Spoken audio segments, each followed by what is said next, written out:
pleasure to be here tonight. I'm going to look for my slides.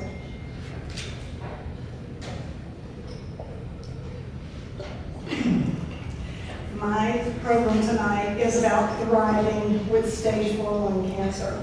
My name is Sharon, and I'm a 2-year stage 4 survivor/thriver.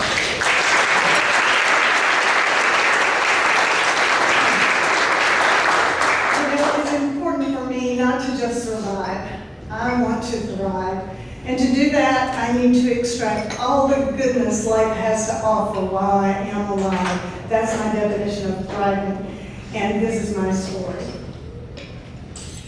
The wonderful Advocacy reminds us that even our lostness and confusion has its own dignity. It's the discomfort that is the greatest evolutionary force to our awakening. And this is about my awakening. We have to rewind the clock and go back to 2023. Excuse me, this is January. I was flying high, ziplining through the jungles of Costa Rica. And I had an annoying, lingering cough that I just couldn't seem to get rid of. I could soothe it with lozenges and warm lemon water, but I couldn't let it go. And so what I did was I learned to live with it, or so I thought. In February, we welcomed a new puppy. This is Jack. In March, I was in Asheville hiking with friends. In April, I was in Florida celebrating my 64th birthday. And in May, I was hiking in the high desert of Arizona, Sedona and Antelope Canyon. And I came home from that trip with a virus that knocked me out for 3 days. It really took me down. And it intensified that little annoying cough by like 1,000 times. So much so that I had to seek medical advice about the cough. So I scheduled the first available appointment in June, and she ordered an x-ray and labs to see if we could figure out the root of this of the virus that caused this cough to be so bad. Many of you will recognize the patient portal here that Atrium uses, and I just wanted to say thank you for this platform. It really is empowering to survivors to be able to have this information so quickly. And she writes, your x-ray is showing signs of an infection in the upper lobe of the left lung. I'm waiting the results of some of your labs to help determine if this is bacterial, fungal, etc. Once the final lab results come in, I will be in touch to let you know the course of treatment. We should get them by the end of the week. And we did get them by the end of the week, and she was able to rule out valley fever, which is what we thought it might be because you can pick that up in the desert of Arizona. So I began treatment for pneumonia, bacterial pneumonia. I experienced 2 rounds of heavy doses of antibiotics and steroids. And then I had to take codeine at night just to quiet the cough enough to be able to get some sleep. I was feeling boosted enough toward the middle of the month to join 2 of my daughters at a going away party in Southport, North Carolina. And during that party, I had what I describe as a coughing fit. One of those moments where it's just, you can't get it to stop. And I, in fact, cracked a rib coughing at that party. So the next morning, my daughter drove me directly to the hospital in Concord. It was a 4-hour drive, and I had another x-ray. And in July, we got the results of that x-ray, that second x-ray. Continued consolidation or ossification in the left upper lobe. No improvement in nearly 3 weeks. Rest of the lungs clear, heart size and pulmonary vessels normal, stable dextroconvex deviation of the thoracic spine, and no fracture. No fracture. That puzzled me because I had given birth to 4 children, and the intensity of the pain that I was experiencing due to that pain in my chest bordered on labor pain. So if it wasn't a rib, I couldn't imagine what it could possibly be. And she ordered a CT scan with contrast. And then the bomb dropped. In August, I got the results of the CT scan.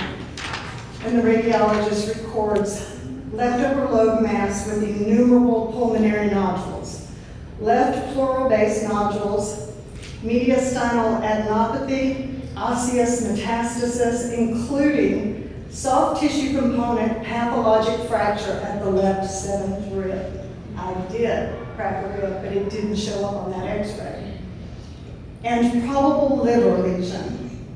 Constellation of findings highly suspicious for primary lung neoplasm and metastasis.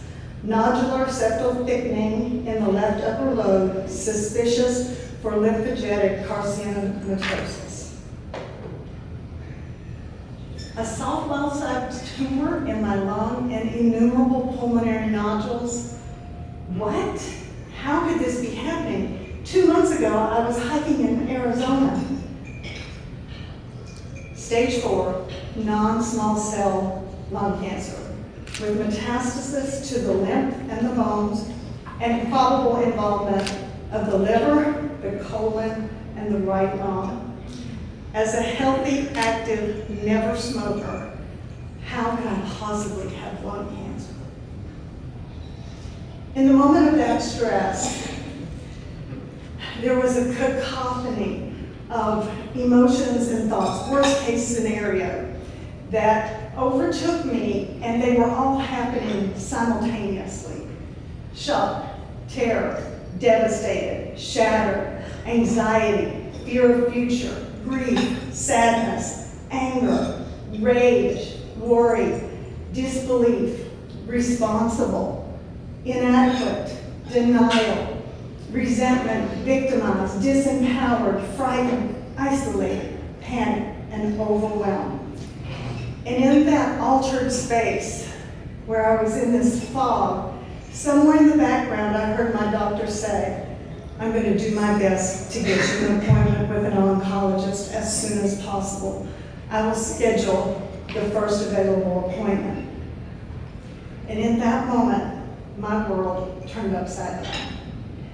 I realized I was this close to death and that I had to tell my children.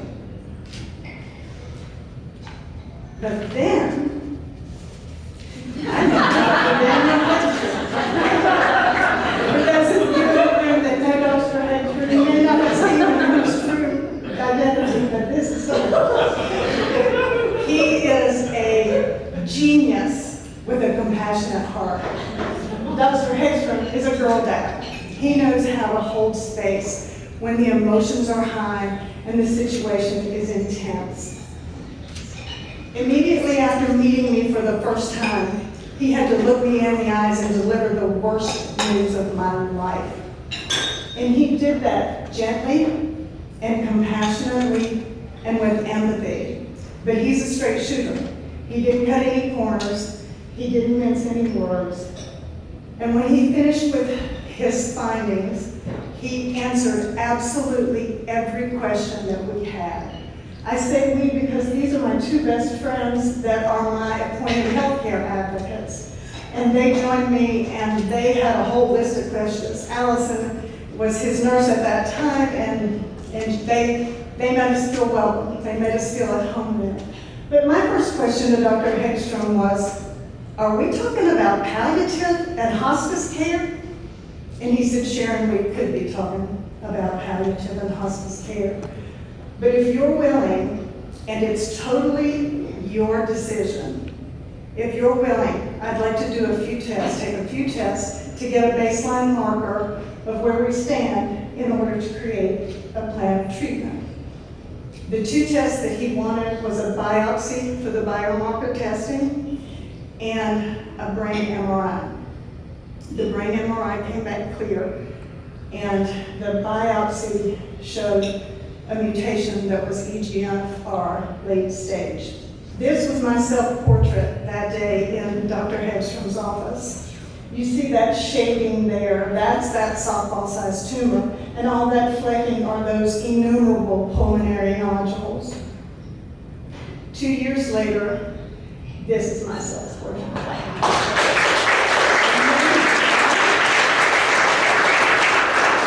Not only did my lungs significantly improve in those 2 years, but so did Atrium's imaging. This is what regaining and maintaining quality of life looks like. And my level of gratitude is beyond measurement. Thriving in adversity, living, really living with stage 4 cancer. For me, it means 3 things. The first thing is that you've got to find excellent medical care. And the good news is that the state of North Carolina is peppered with superheroes.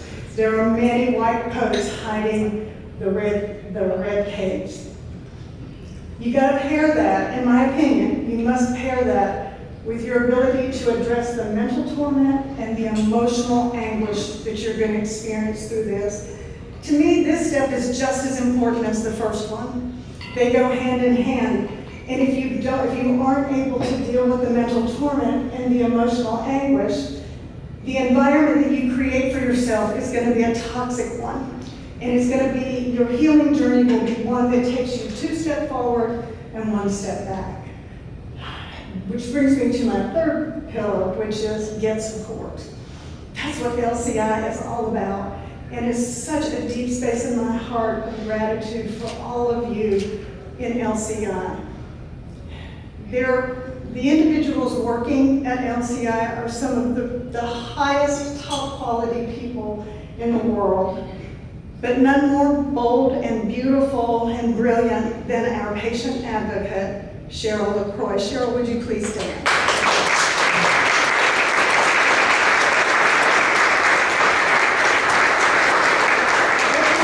If you're a patient, you must get in touch with Cheryl. She has the skills and ability to connect you with the individuals that can help you with your mental torment and your emotional anguish. In our circles, she's an angel disguised as a human being that is the great connector. She has the information and the individuals to support you in the ways that you need. Thank you for all you do for us, Cheryl. This is some of my wonderful experiences with what LCI has offered. And I'm noticing now that I've misspelled initiative, and I'm going to blame that on jet lag. I just got here on Monday.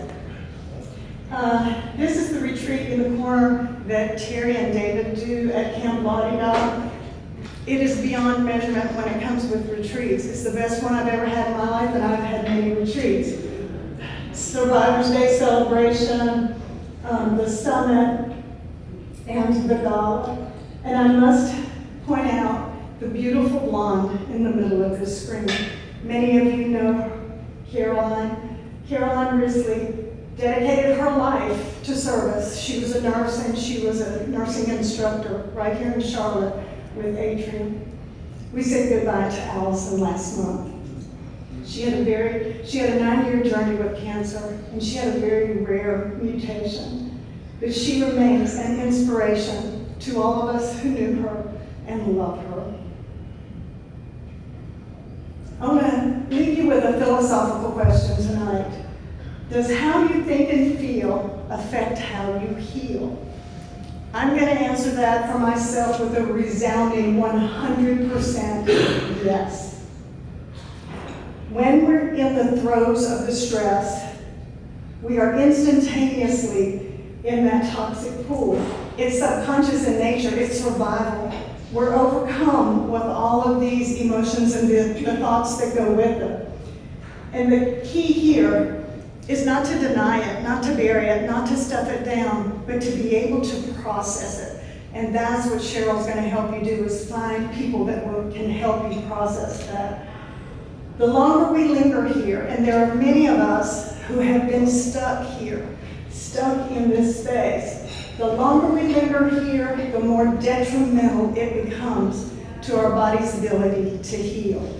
So we have to do whatever we have to do, use our imagination, rely on wonderful memories to change into this space. And gratitude is the stepping stone.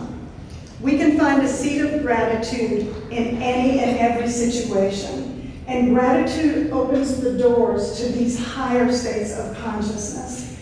And when you are held in this energy for extended periods of time, it is very beneficial to the body. The body naturally knows how to heal, and if we give it the right environment, it can do that rapidly. We've got to find ways to reduce stress. Again, yeah, laughter is the best medicine unless you have diarrhea. But Cheryl can help you find people that do all of these things to help you reduce stress. That's so important. The Dalai Lama reminds us, he teaches us that optimism doesn't mean that you are blind to the reality of the situation. It means that you remain motivated to seek a solution to whatever problems arise. Over the course of the last 2 years, I have been known to say, I'm thankful for cancer. And I get that deer in the headlights look.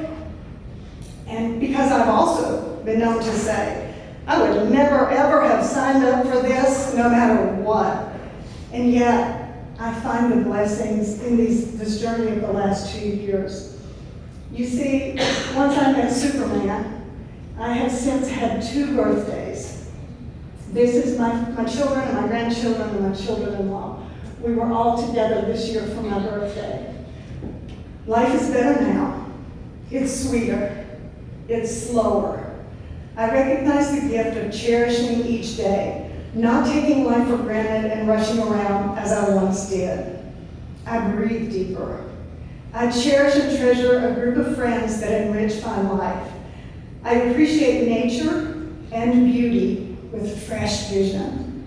I love more expressively, and I know that I am loved.